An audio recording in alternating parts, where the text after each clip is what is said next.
Thank you, Divyani. It's a joy to be here. I want to also offer several words of gratitude to begin with. First of all, to Sherry D for organizing what is, I guess, not a festival and not a gathering, so let's call it a feathering. I, this is a unique event, Sherry D, and I'm very grateful. Also, I want to thank all the volunteers, and I want to salute the poets who I heard last night at the spoken word event. A lot of what I heard was tremendously impressive and gave me a great sense of the energy in Calgary at the moment. And as you'll hear in a little while, I'm going to read a couple of poems arising from my boyhood in southern Alberta and the time I've spent at Banff. But first I want to read a poem in solidarity with Roddy. This is called Hard on You. It's set in Vermont. The full moon is edging across a ridge of the Green Mountains, and a wind is rattling the game fisher boats by the dock. As I stand outside a rented cottage eating sharp Vermont cheddar on a slice of oatmeal bread, I can overhear the words in a lighted cabin opposite. Don't you understand you're ruining my whole summer, exactly the way your mother ruined my life? I am a very smart man, and I hate the way you are behaving, Will. It's getting unbelievable, you asshole. You're almost 12 years old, and nobody would think you're my son. When the voice falls silent, I take a hopeless swig of beer and watch a small winged creature battering the porch light until the black air rings with the Debussy prelude that Will, or his father, lugged in a box of tapes to the lake, and over the piano's falling chords. You know, I'm only being hard on you because I love you. I used to go into school sometimes and read that poem. And then one day a middle school teacher asked me not to do that. She said it was probably not advisable because the fact that the title had the phrase hard on in it made it inappropriate for boys in grade 7 and 8. So yeah, tough. So, Lethbridge. Lethbridge, 1964, I was 9 years old, and I was the product of a very intense family where I was an only child. And I guess one of the dangerous truths that poetry speaks is that it can get at the emotion behind what's said in a family and what's not said in a family. So this poem's called Mother and Son. You were the voice in the kitchen singing. I am the smell of new washed linen in a summer bedroom with the window open before drowsiness tucks me in and silence falls.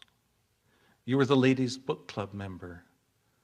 I am the furtive reader of Anatomy of a Murder. You were the steady towel beside the bathtub, the avid hands that grasp a gold report card. I am the dripping body. I am the reported gold. You were the heavy-lidded eyes battling tears at Mr. Abley's new absurdity or old tirade. I am the spiteful giggler. Together we conspire. You were the warm front. Mr. Abley is the cold front. I am the weather's edge. You were the crucifix above a bookshelf. I am the word made flesh. You were all memory. I am all forgetting, all struggling to forget. You were the sleepless presence waiting. I am an absence waited on. Moist fear withdrawing into new washed lemon sheets. I overhear your love song by the counter and my small heart thumps assent.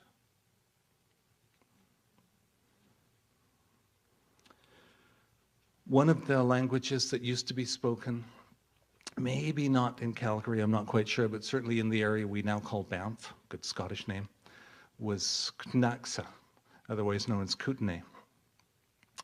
And it was the summer area for the people who would spend other parts of the year in what's now southern British Columbia. And Knaxa is a language isolate. In other words, it's not related, or not related, as far as anyone knows, to any other language. So if this language disappears, the loss is inestimable. It's a whole way of thinking, a way of feeling, a way of understanding the world that would vanish if Krunaxa is no longer spoken. So this poem is called Krunaxa. A conversation of ravens, hurled into the wind as it pushes low, across the dry forget-me-not ridges, the green flats of the bow, echoes off the scree like verbs from the tongue of travelers who knew each gap in the cloud peaks, harvesting the valleys, retreating before the snow. Words in a language without relatives, a relic on a ripped map, mouths that possessed a word for starving though having a fish trap. I think poets, to generalize wildly, which one should never do, but to generalize wildly, there are poets who are great at elegy and there are poets who are great at eulogy. I shouldn't say I'm great at elegy, but I'm sure not great at eulogy. My shtick is elegy. And I'm going to read a poem about a woodpecker. The language of wild creatures is something that is also disappearing from the world. It's not only the language of so many indigenous and minority peoples that's being swept away by globalization and modernization and digitization and all the other abstractizations. It's also the languages of the natural world. Here in Calgary, you have, I think, the pileated woodpecker, which is about the size of a crow. There was an immense attention paid about a decade ago to the supposed rediscovery in the United States of the ivory-billed woodpecker, which is more like the size of the raven. Probably, sadly, that rediscovery was not true, that ivory-billed is extinct. But what most people have no idea about is that there was another woodpecker in Mexico which was as larger again than the ivory-billed. The largest woodpecker ever, as far as one knows, on this planet was called the imperial woodpecker. And if you go to YouTube, you can see a video, a flickering minute or two of video shot in 1956 by the last amateur ornithologist to see the imperial woodpecker alive. So this poem is called Into Thin Air. What you won't be able to hear is that it's a visual poem in which the lines start out this long and then they go down to this long. So it's in 3 parts, and it works visually on the page, but it also works orally, because the first line, I think, is 17 syllables long in each of the 3 stanzas, then 16, then 15, then 14, and so on, until the last word in each section is just 1 syllable. So hopefully this works at both an oral and a printed level. Into Thin Air. Dr. William L. Ryan of Harrisburg, deserting his heartbreak hotel-era patients to explore an ancient vestige of roadless forest high in the western Sierra Madre, was aboard a mule when a single imperial woodpecker clambered up a dead pine in plain view, and he filmed her foraging the scaly trunk, chipping the bark, her black lizard-like crest twitching before she heaved into flight, her pointed tail disappearing beyond his ability to deploy a handheld camera further, the only day her kind was ever shot. Chastened, wrinkled, reclusive, he likened the creature to a great big turkey flying in front of me, his hands quivering. Now a few clicks of my index finger revive on a screen the ghost of a younger butterball man in a hat who drilled cavities to buy his Mexican trip, and reveal an almost heart-shaped whiteness in the woodpecker's folded wings, how she'd leap off a tree before briskly flapping away. If the sound equipment hadn't weighed so much, we might still understand just what Ryan meant by cackling and the usual toy trumpet sounds she gave. When biologists half a century later found a way back, they discovered the loggers had left almost nothing uncut. Opium poppies grew where the opulent pines had stood. In the minds of old-timers, the largest woodpeckers ever to roam this planet persisted as half-forgotten medicine, half-remembered meat, and the trusting dupes of a sawmill boss. He paid his men to smear the doomed trees, so the birds, using their long beaks to drill for larval grubs, would ingest poison and, at a loss for breath, could prevail on sumptuous wings no more.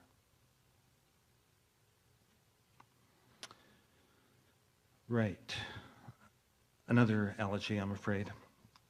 One of the cultures that has meant the most to me over the years is that of Tibet.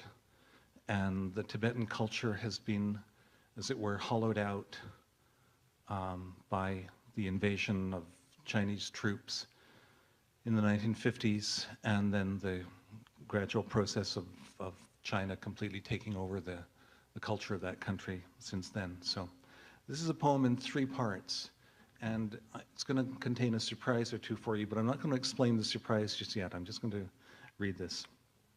Tibet, 1959, Part 1. Imagine the monks of Gamden or Serfu had glimpsed the future of their snow-bright land. Battling to discipline a blurred despair, they strewed a floor with multicolored sand and charcoal, gypsum, pollen, powdered bark, sprinkling a symmetry so finely grained, the wheel of time revolved within their sight, a funneled grace against a charnel ground. Kailas, if mountains had a voice, might say, devastation is a moment's work, a culture raped, its monasteries gutted, a people groping in the friendless dark. The charnel ground has bulged to fill a nation, its dead-eyed owners boast of liberation. Part 2.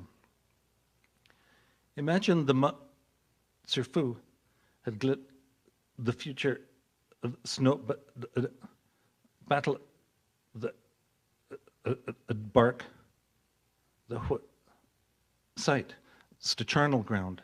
Kailas, if mountains might say, Deva's work, Steri's gutted. Charnel, a nation, dead-eyed owners both liberation. Part 3. Imagine the Serfu had glit the future, but the battle. Everything under heaven is in utter chaos. The situation is excellent. Power grows out of the barrel of a gun. At bark. Historical experience is written in iron and blood. The what? A revolution is not a dinner party site. It's the charnel ground. Kailas, if mountains might say, Deva. The minority yields to the majority. And's work. Slow growth equals stagnation. Steri's gutted. The People's Liberation Army, that great wall of steel. Charnel to get rich is glorious. A nation, dead-eyed owners both of liberation. Thank you, Bob. This is my friend Bob Holman. Hey, everybody.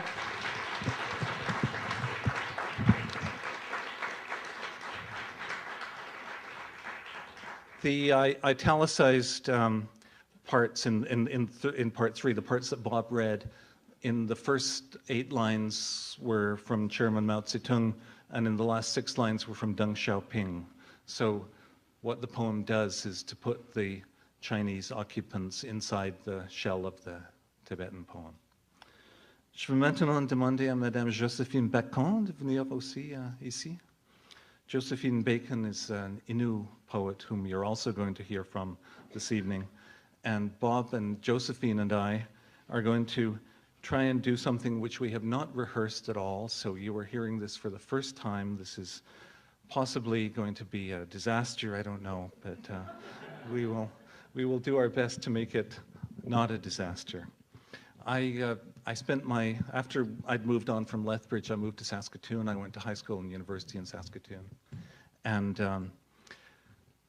I haven't lived in Saskatchewan for many years, but I still feel nostalgic for Saskatchewan the way that I think so many Calgarians also do, yes? And one day I was looking at a map of Saskatchewan, and it occurred to me that I could tell something of the history of the province of Saskatchewan from what we in our arrogance and ignorance call prehistory, through the history of settlement and the hopes, and then ultimately the despairs, but also in the end, the resilience of the Aboriginal people. So this is a poem called Good Soil, in which every word is taken from a map of Saskatchewan. Good Soil. Asiniboya, Boatanak, Missinipe, Neguega, Nameless lake, Nemelis, Wabata, virgin river, Mastatan, Plato, unknown lake, endeavor, revenue, success, Rose Valley, peerless, plenty, Paradise Hill, Fusilier, wartime, major, Lucky Lake, live long, Fairy Glen, leader, vanguard, Big Muddy River, sanctuary, unity, Charcoal Lake, stalwart, conquest, imperial, liberty, Crooked River, Old Wives Lake, hold fast, Compulsion Lake, Snare Lake, Leech Lake, El Dorado, Hatchet Lake, love, Deception Lake, big head, Bitter Lake, climax, Bone Creek, Namaban, Kamuchawawi, Namsegomo, perdu, Sisibok. forget. Thank you very much. Thank you, Josephine. Thank you, Bob.